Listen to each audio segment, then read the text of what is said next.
Assalamualaikum warahmatullahi wabarakatuh. Alhamdulillahirrabbilalamin. Wabihi nasta'in wa ala umuri dunya waddin. Wassalatu wassalamu ala asyrafil anbiya'i wal mursalin Sayyidina Muhammad wa ala alihi washabihi ajma'in, amma ba'du.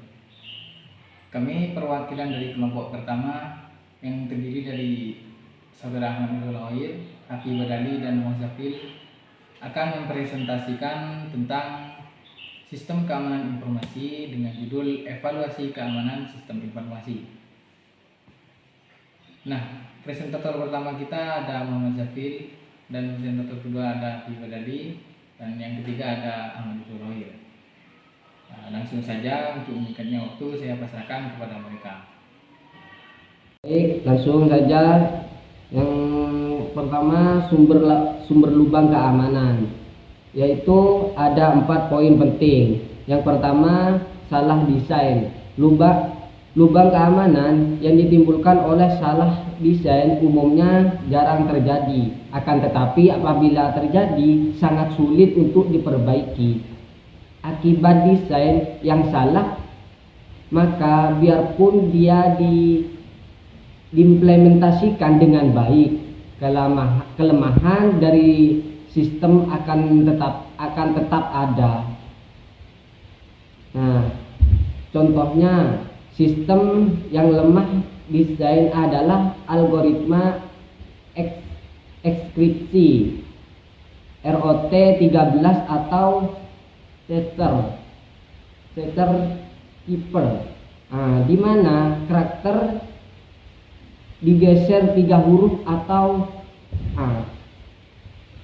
di mana karakter digeser 13 huruf atau 3 huruf meskipun diimplementasikan dengan programming yang sangat teliti. Siapapun yang mengetahui algoritmanya dapat memecahkan ekskripsi tersebut. Nah, di sini yang kedua, implementasi kurang baik. Lubang keamanan yang disebabkan oleh kesalahan implementasi sering terjadi. Banyak program yang diimplementasikan secara terburu-buru sehingga kurang cermati dalam pengkodean. Akibatnya cek atau testing yang harus dilakukan tidak dilakukan. Sebagai contoh, seringkali batas bound dari sebuah array tidak dicek sehingga terjadi yang disebut out of bound array atau buffer overflow yang dapat dieksploitasi, misalnya overwrite ke variabel berikutnya. Nah, di sini yang ketiga, salah konfigurasi. Meskipun program sebuah diimplementasikan dengan baik, masih dapat terjadi lubang keamanan karena salah konfigurasi. Contoh, masalah yang disebabkan oleh salah konfigurasi adalah berkas yang semestinya tidak dapat diubah oleh pemakaian secara sengaja menjadi web table. Nah, di sini yang keempat, salah penggunaan program atau sistem. Nah, di situ penggunaan program dapat juga mengakibatkan terjadinya lubang keamanan. Kesalahan menggunakan program yang dijalankan dengan menggunakan output, salah penggunaan program yang terjadi dengan root Cooper user dapat berakibat fatal. Sering terjadi cerita horor dari sistem administrator baru yang teledor dalam menjelaskan perintah MRFRF.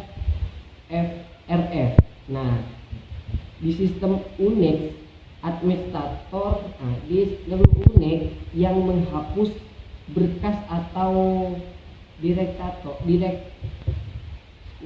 serta subdirektory story di dalamnya. Nah, di sini yang kedua, menguji keamanan sistem. Dikarenakan banyaknya hal yang harus dimonitor, administrator dari sistem informasi membutuhkan automated tools, perangkat membantu otomatis. Nah, yang dapat membantu menguji atau mengevaluasi keamanan sistem yang dikelola. Yang pertama, hack program. Hack menggunakan kamus untuk mencoba menebak atau memecahkan password dengan cara bootstrap. Nah, yang kedua, LAN dan Letera. Nah, di situ membuat koneksi lockback terhadap dirinya sendiri yang menyebabkan sistem menjadi tidak responsif atau bahkan menyebabkan kegagalan sistem. Nah, di sini yang ketiga, memanfaatkan keretanan dalam protokol ICDMP, yaitu Internet Control Message Protocol. Nah, serangan ini dilibatkan pengiriman paket PIN yang dikemas sedemikian rupa sehingga ukurannya melebihi batas maksimum yang diizinkan oleh protokol ICDMP. Baik, saya akan melanjutkan dari pemateri yang pertama. Selanjutnya yaitu probing service. Probing service memiliki 4 poin penting. Yang pertama, paket probe untuk sistem unik. 2, probe untuk sistem Windows 95 atau 98 atau NT. 3, mendeteksi problem. Yang keempat, OS fingerprinting. Langsung poin yang pertama, paket problem untuk sistem unik adalah serangkaian paket data yang dikirim oleh penyerang untuk mengumpulkan informasi tentang sistem unik yang menjadi target. Paket probe ini biasanya dikirimkan menggunakan alat seperti Nmap atau Netcat, dan mereka mencoba memperoleh informasi tentang layanan yang berjalan, probe yang terbuka, versi perangkat lunak yang digunakan, dan konfigurasi sistem lainnya. Dengan menganalisis respon dari sistem target terhadap paket probe, penyerang dapat mengidentifikasi kerentanan yang mungkin ada dalam sistem tersebut dan merencanakan serangan selanjutnya.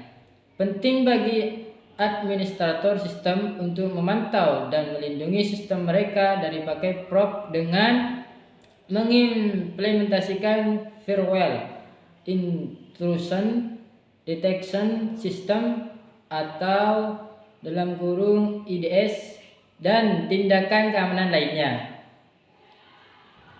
Lanjut kepada poin yang kedua, yaitu probe untuk sistem Windows 95 atau 98 atau NT.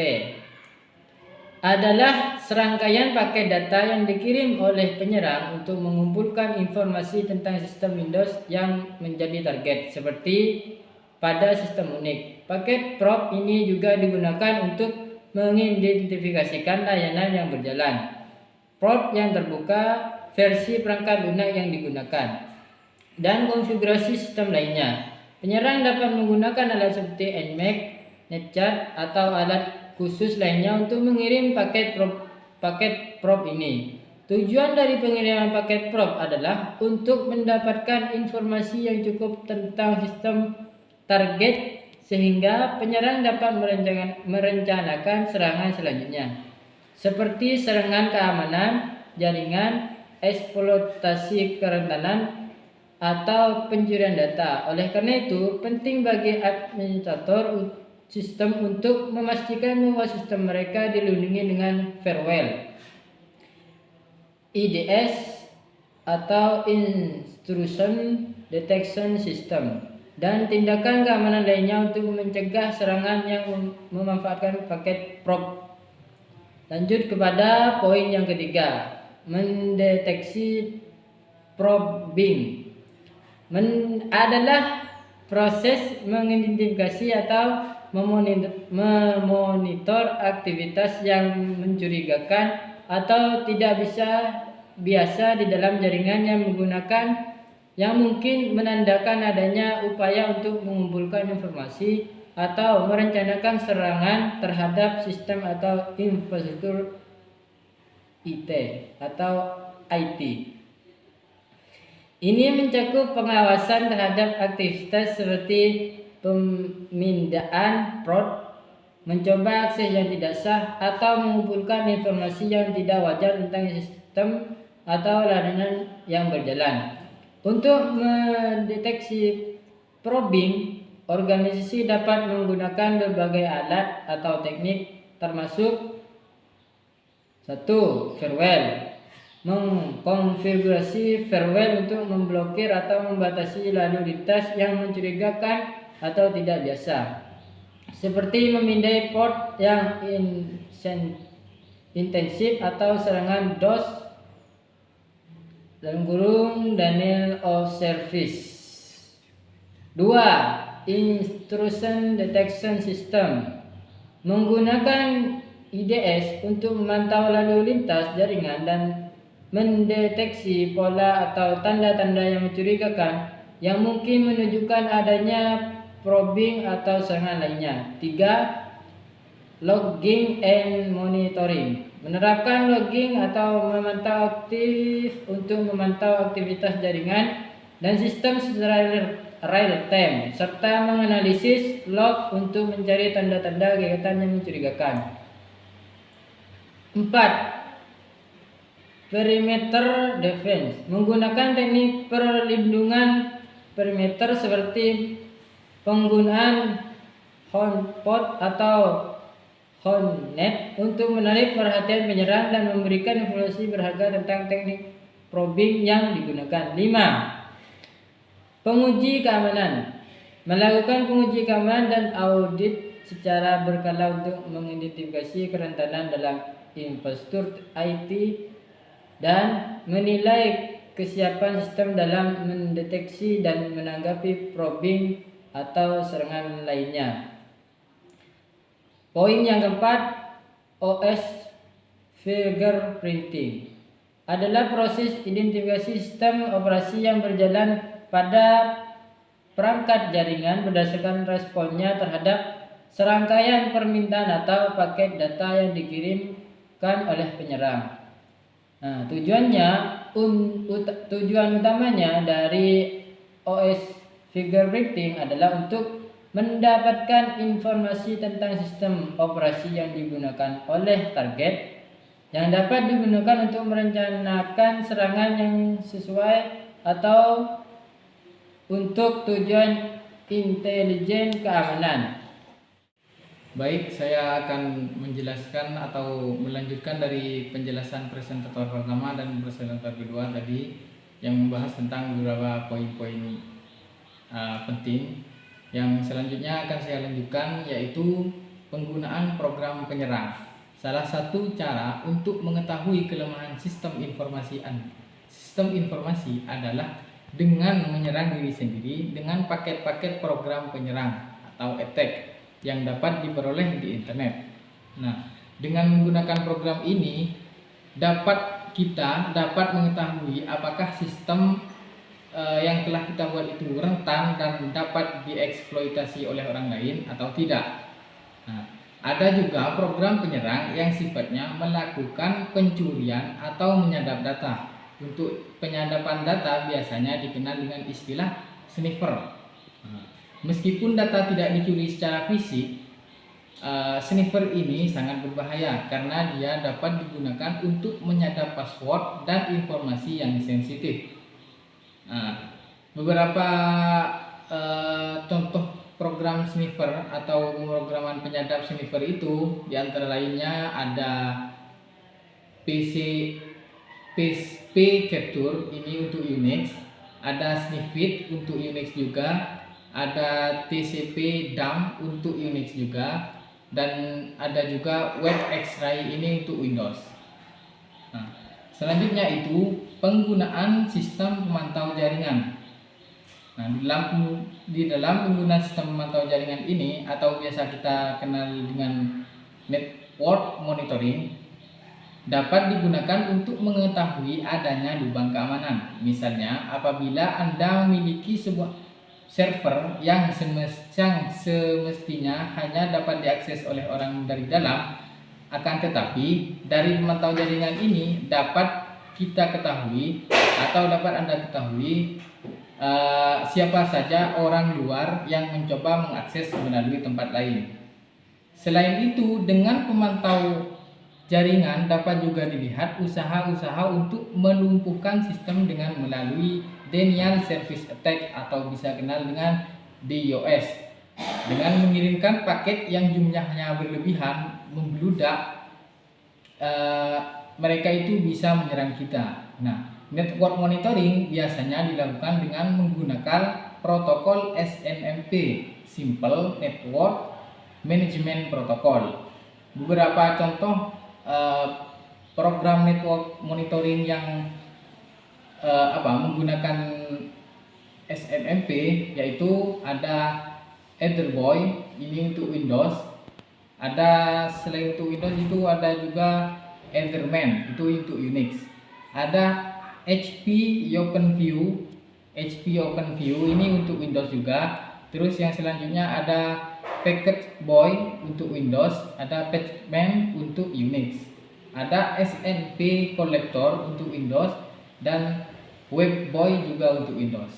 Nah, sedangkan contoh program pemantau jaringan yang tidak menggunakan SMP yaitu ada IPlog, ada ICMPlog, ada UPDlog yang merupakan bagian dari paket IPlog untuk memantau paket IP, ICMP dan UDP. Ada IPtrap sudah termasuk dalam paket Linux Debian dan ada NetWatch sudah masuk dalam paket Linux Debian juga. Ada Ntop, ada juga Trap Show. Nah, itu contoh-contoh dari program pemantau jaringan. Mungkin hanya itu yang dapat kami sampaikan dari perwakilan kelompok pertama. Kurang lebihnya mohon maaf. Wabillahi taufiq wal hidayah wa ridha wal inayah. Wassalamualaikum warahmatullahi wabarakatuh.